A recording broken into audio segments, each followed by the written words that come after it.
नमस्कार, मैं हूं मृत्युंजय कुमार झा और हमारा खास शो बाजार आज और कल में आपका स्वागत है। इस खास शो में हम आपको बताते हैं आज का बाजार का पूरा एक्शन और साथ ही कल का मार्केट कैसा रहने वाला है, कल का बाजार कैसा रहने वाला है, ये हम आपको बताते हैं। तो आज आपकी तैयारी कराने के लिए हमारे साथ हैं जी बिजनेस के मैनेजिंग एडिटर अनिल सिंघवी। हमारे साथ एक खास मेहमान हैं HDFC सिक्योरिटीज के वीके शर्मा साहब, और साथ ही मेरी पूरी रिसर्च टीम तैयार है आपको अलग अलग रिसर्च बताने के लिए। कुशल से हम जानेंगे आज के बाजार का पूरा एक्शन किन किन सेक्टर में रहा है, ये डिटेल में कुशल हमें बताएंगे। और पूजा और देवांशी से हम समझेंगे कल आने वाले नतीजों का अनुमान। लेकिन सबसे पहले आपको दिखाते हैं कि हफ्ते के पहले कारोबारी दिन शेयर मार्केट में किस तरह का कामकाज हुआ है। तो बाजार में आज शानदार तेजी रही। निफ्टी 1% से ज्यादा की मजबूती के साथ 11,000 के पार बंद होने में कामयाब रहा। सेंसेक्स में भी आज करीब 400 अंकों की तेजी रही और आज के कारोबार में आईटी, बैंक और फाइनेंशियल शेयरों में अच्छी बाइंग देखने को मिली। और अब आपको बताते हैं कि आज के मार्केट में विदेशी निवेशकों ने और घरेलू निवेशकों ने कितनी खरीदारी या बिकवाली की है। ये डेटा जरा आप देख लीजिए आपकी स्क्रीन पर। FIIs यानी विदेशी संस्थागत निवेशकों ने कैश मार्केट में 1710 करोड़ रुपए की खरीदारी की है। वहीं DIIs यानी घरेलू संस्थागत निवेशकों ने 1522 करोड़ रुपए की बिकवाली की है।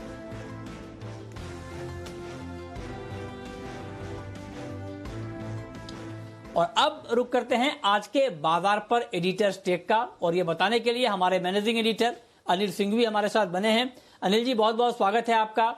निफ्टी 6 मार्च के बाद पहली बार 11,000 का स्तर पार किया है। आज के कारोबार पर आपकी क्या राय है और इस मजबूती का राज क्या है? बाजार के लिए आज और एक ऐतिहासिक दिन। जी हां, लंबे समय बाद, मार्च के बाद आज पहली बार फिर से 11,000 के पार बंद होने में बाजार रहा कामयाब।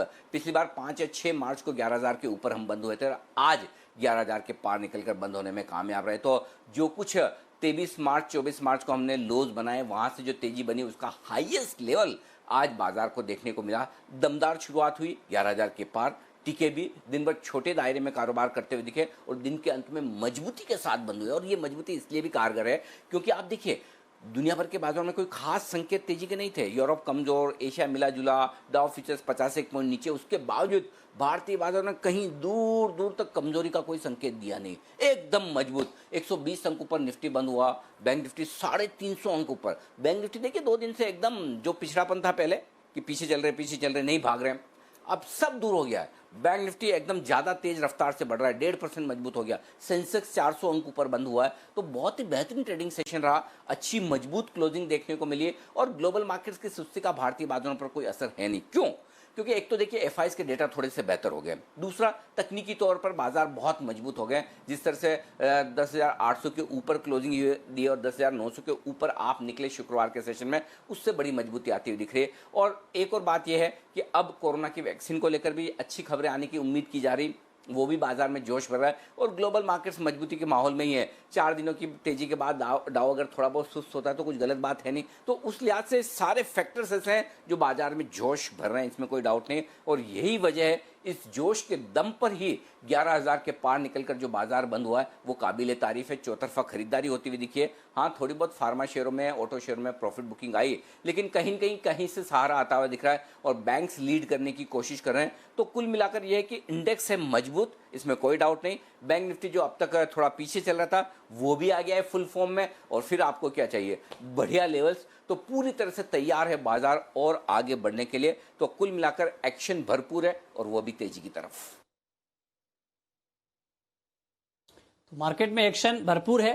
तो अब सवाल यह है कि आज के इस एक्शन में कौन कौन से ऐसे सेक्टर रहे जिन्होंने पार्टिसिपेट किया और जिन सेक्टर में एक्शन रहा किन खबरों के दम पर रहा, ये समझाने के लिए, बताने के लिए हमारे सहयोगी कुशल गुप्ता हमारे साथ जुड़े हैं। कुशल, बताइए। जी, तो कारोबारी हफ्ते के पहले दिन आज बाजार शानदार क्लोजिंग के साथ बंद होता हुआ दिखा। इनफैक्ट निफ्टी 5 मार्च के बाद आपको 11,000 के ऊपर क्लोजिंग दिखाता हुआ नजर आया। इनफैक्ट यहाँ पर अगर आप देखें तो निफ्टी में बढ़ने वाले शेयरों की सूची में पर्टिकुलरली आईटी स्पेस लीड करता हुआ नजर आया और एफएमसीजी स्पेस से ब्रिटानिया यहाँ पर बहुत ही शानदार तेजी बनती हुई नजर आई। 5% का दमदार उछाल आपको इसमें देखने को मिला।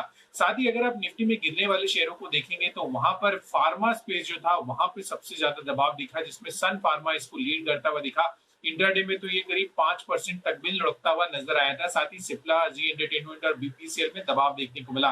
वहीं अगर आप निफ्टी में देखें तो जो आईटी गेनर्स थे वहां पर सबसे बढ़िया तेजी रही, जहां पर विप्रो, इन्फोसिस, टेक महिंद्रा, जितने भी फ्रंटलाइन आईटी स्टॉक्स है वहां पर 4 से 5% की बढ़त हमें देखने को मिली। साथ साथ अगर आप एनबीएफसी स्पेस भी देखेंगे तो यहाँ पर शानदार आपको देखने को मिला। नतीजों के बाद एम&एम फाइनेंस यहाँ पर 10% तक का उछाल हमें देखने को मिला। राइट्स इशू को लेकर भी खबर थी यहाँ पर। साथ साथ अगर आप इक्विटास होल्डिंग्स, बजाज फाइनेंस और बजाज फिनसर्व जैसे जो दिग्गज शेयर हैं इनके नंबर्स भी आने वाले हैं, यहाँ पर 4 से 5% की बढ़त हमें देखने को मिली। इसके अलावा बैंकिंग स्पेस अगर आप देखें तो फेडरल बैंक, आरबीएल बैंक, इन जैसे स्टॉक्स में 5 से 5.5% का भी आपको देखने को मिला। पर ऑन द फ्लिप साइड जैसे कि मैं आपको बता रहा था कि जो फार्मा लूजर्स है वहां पर सबसे ज्यादा दबाव आज के सत्र में बनता हुआ दिखा। इनफैक्ट ये इकलौता एक ऐसा इंडेक्स था जो लाल निशान में बंद होता हुआ नजर आया, जिसमें सन फार्मा, लुपिन, सिप्ला और ग्लेनमार्क जैसे स्टॉक शामिल थे।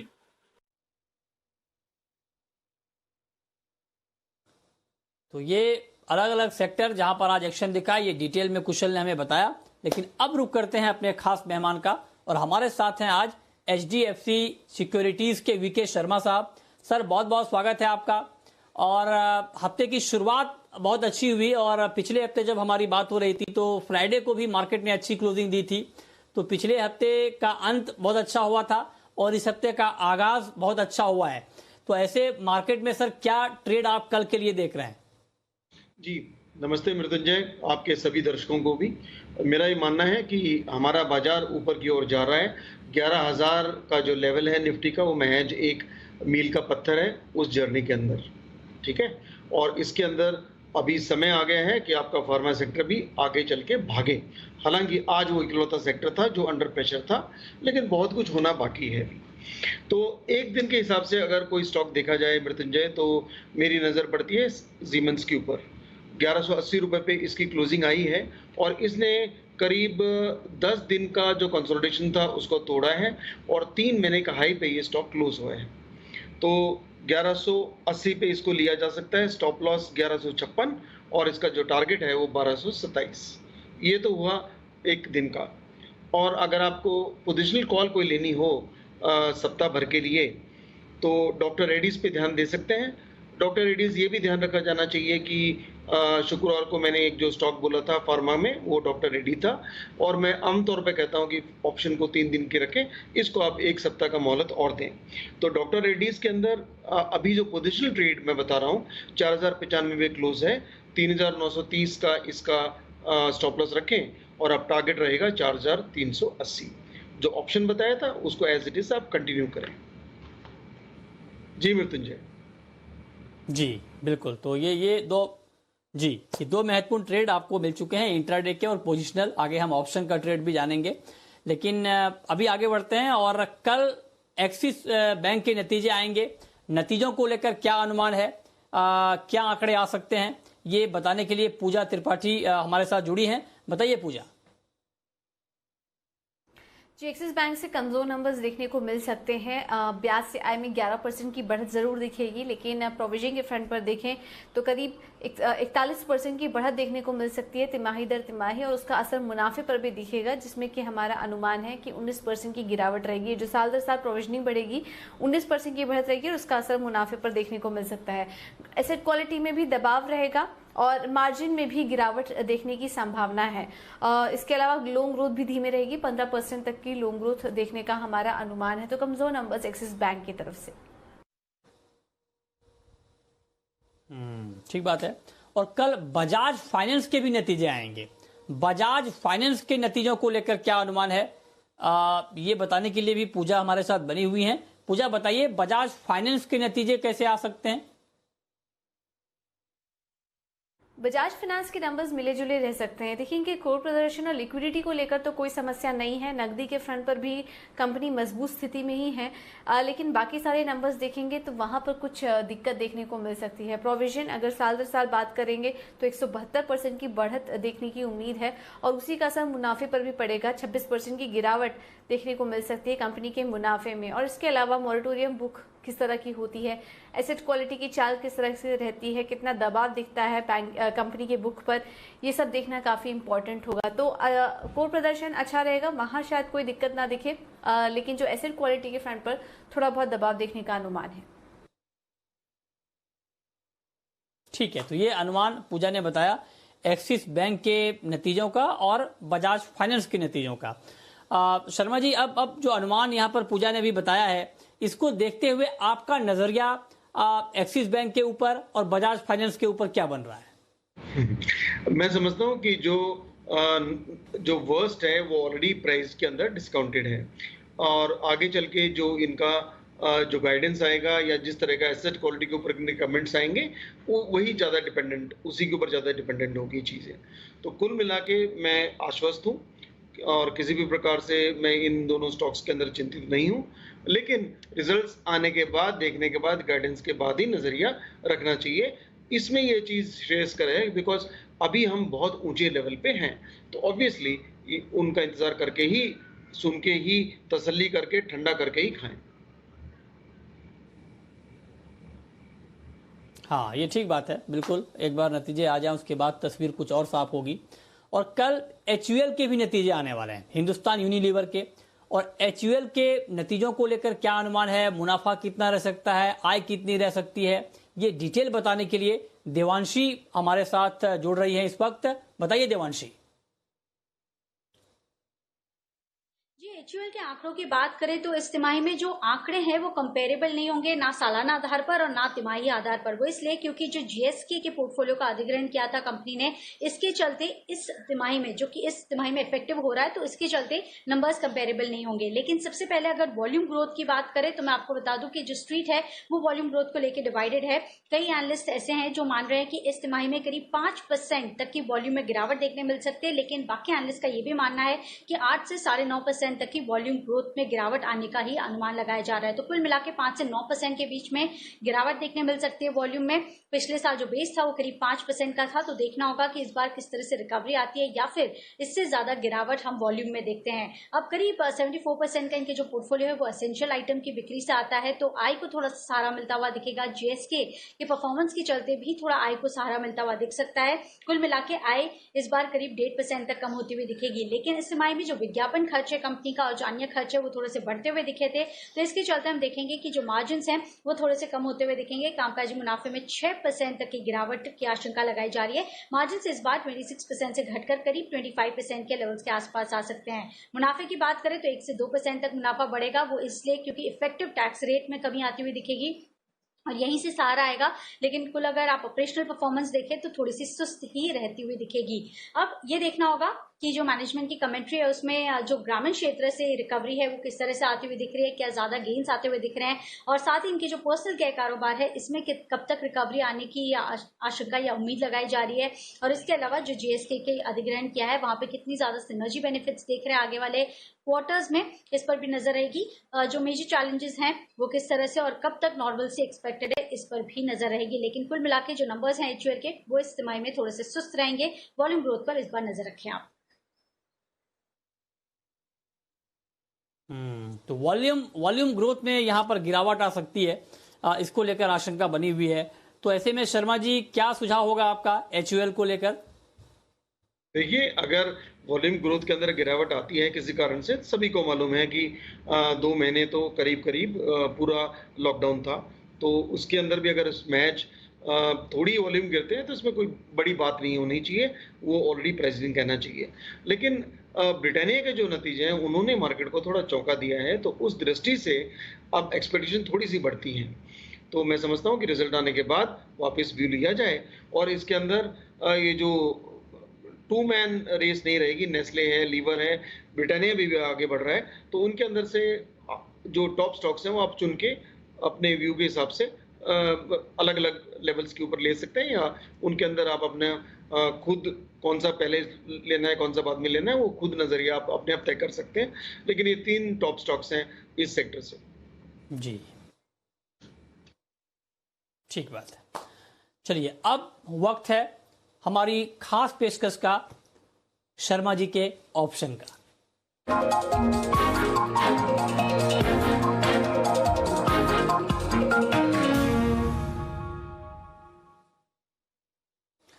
और हमारे साथ आज ऑप्शन का ये ट्रेड बताने के लिए शर्मा जी लाइव जुड़े हुए हैं। सर बताइए, कल का बाजार ऑप्शन ट्रेड के लिहाज से कैसा रहेगा और ऑप्शन में कल कहां पर ट्रेड लेना चाहिए?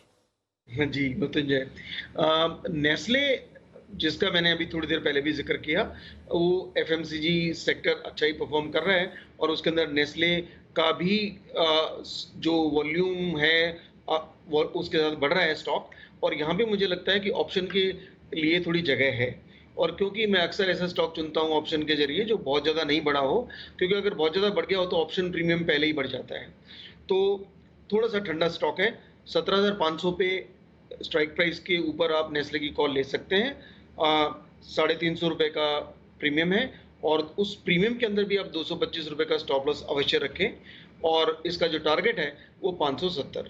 तो 3 से 4 दिन का समय अपने स्टॉक को दीजिए, या इस पूरे हफ्ते आप रुक सकते हैं इस प्रीमियम के साथ, ऑब्वियसली इस स्टॉप लॉस के साथ भी। और अब वक्त है ये जानने का कि कल के मार्केट में आपके लिए क्या स्ट्रेटेजी होनी चाहिए, और ये बताने के लिए हमारे मैनेजिंग एडिटर हमारे साथ बने हुए हैं। अनिल जी, आज की तेजी के बाद कल के लिए निफ्टी और निफ्टी बैंक के लिए अहम लेवल्स क्या होंगे? क्या स्ट्रेटेजी कल के मार्केट में बनानी चाहिए?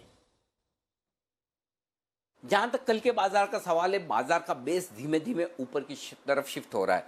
अब 10,800 से 10,900 बाजार के लिए बेहद मजबूत सपोर्ट का काम करेगा और ये आसानी से टूटने वाला है नहीं। दिन के लिए तो 11,000 निर्णायक लेवल होगा। 11,000 के ऊपर आप बने रहेंगे तो मजबूत है, 11,000 के नीचे आएंगे तो हल्की सी प्रॉफिट बुकिंग वाला माहौल होगा, वो निर्णायक लेवल होगा। लेकिन ऊपर 11,100 11,150 तक जाने की कोशिश कल बाजार की हो सकती है, बशर्ते कि ग्लोबल मार्केट्स ठीक ठाक रहे, अमेरिका में कोई खास गिरावट या फिर डाउ फ्यूचर्स में बड़ी गिरावट ना हो, तो फिर कोई दिक्कत वाली बात है नहीं। बाजार मजबूत ही रहने चाहिए और सपोर्ट रेंज धीमे धीमे ऊपर की तरफ आती दिख रही है। बैंक निफ्टी ने भी जिस तरह से आज 22,000 के ऊपर आकर क्लोजिंग दी, ये बहुत अच्छा संकेत दे रहा है। और अब डेफिनेटली 21,900 22,000 बैंक निफ्टी के लिए कल मजबूत सपोर्ट के तौर पर काम करेगा। और ऊपरी स्तरों पर एक बार 22,500 600 को पार किया फिर तो नॉन स्टॉप है। इसको 23,000 के आसपास 22,900 23,000 की तरफ बढ़ना है, और वो भी एक्सपायरी के पहले। और अब तक का जो हाई बनाया है करेक्शन के बाद का 23,080 का 8 जुलाई को,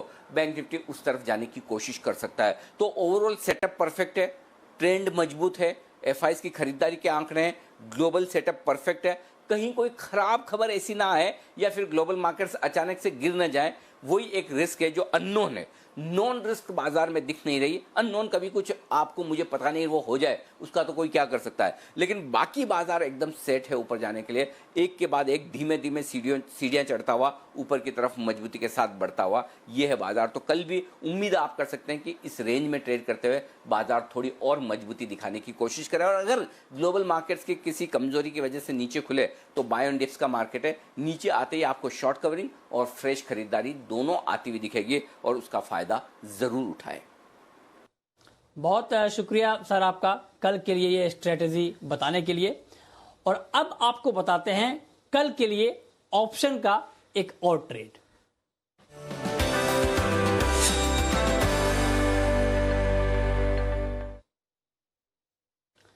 और ऑप्शन का ये ट्रेड बताने के लिए हमारे साथ हैं kiranjadhav.com के सीईओ आशीष केलकर साहब। आशीष जी, बहुत बहुत स्वागत है आपका।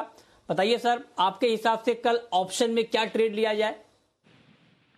गुड इवनिंग मृत्युंजय जी।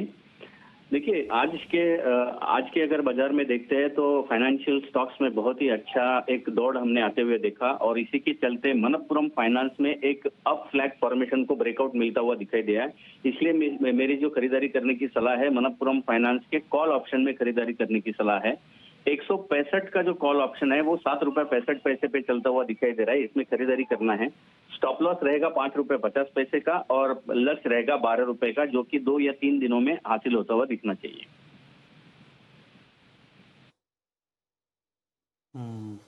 ठीक बात है।